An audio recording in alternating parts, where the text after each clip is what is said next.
வாங்க. நம்ம கொஞ்சம் ஹெல்த்தியா செய்ய போறனால நான் இன்னைக்கு 2 கப் கோதுமை மாவு எடுத்துக்கிட்டேன். இதுல கொஞ்சம் சால்ட் ஆட் பண்ணி நல்லா மிக்ஸ் பண்ணிக்கலாம்.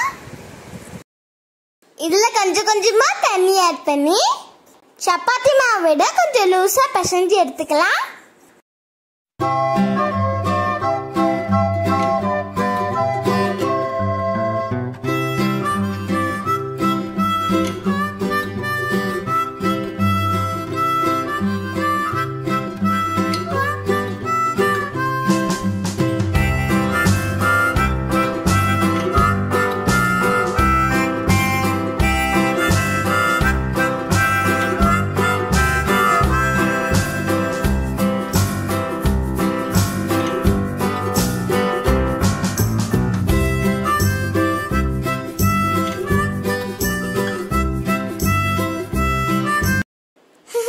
பாருங்க, இந்த குட்டி நம்மள மாவு பிசையவே விட மாட்டேங்குது. இப்ப நம்ம இதுல ஆயில் ஆட் பண்ணிக்கலாம். ஒரு வழியா இந்த குட்டிட்ட இருந்து காப்பாத்தி நம்ம போலியோட மேல் மாவை ரெடி பண்ணிட்டோம். அடுத்து நம்ம போலியில உள்ள வைக்க பூர்ணம் ரெடி பண்ண போறோம். இந்த பூர்ணம் எப்பொழுதும் போல இல்லாம கொஞ்சம் வித்தியாசமா இருக்கும். இந்த பூர்ணம் ரெடி பண்றதுக்காக நான் இன்னைக்கு வீட் பிரெட் ஸ்லைஸ் எடுத்திருக்கேன். இது சின்ன சின்னதா கட் பண்ணி ஒரு மிக்ஸி ஜார்ல ஆட் பண்ணிக்கலாம்.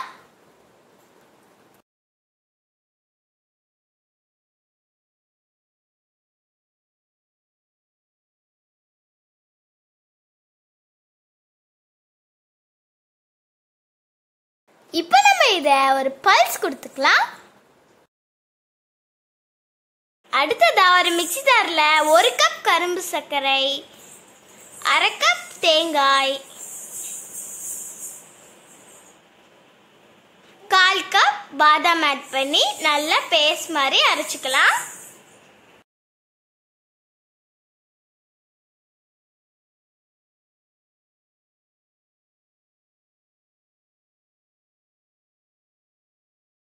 நம்ம அரைச்ச பேஸ்ட்டை பிரெட்டோட சேர்த்து நல்லா மிக்ஸ் பண்ணிக்கலாம்.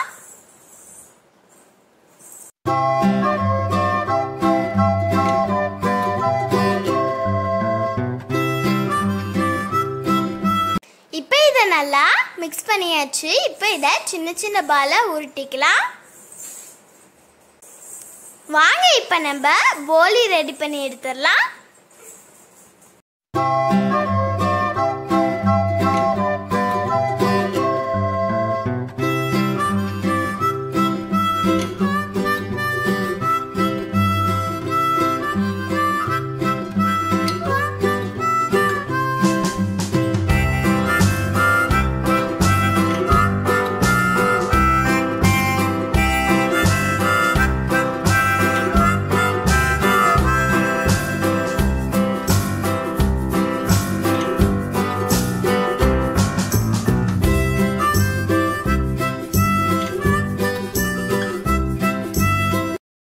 எப்பொழுது ஒரே மாதிரி போலி செய்யாம இந்த மாதிரி ஈஸியான, குயிக்கான, ஹெல்த்தியான போலியை நீங்களும் உங்க வீட்டில் ட்ரை பண்ணி பாருங்க.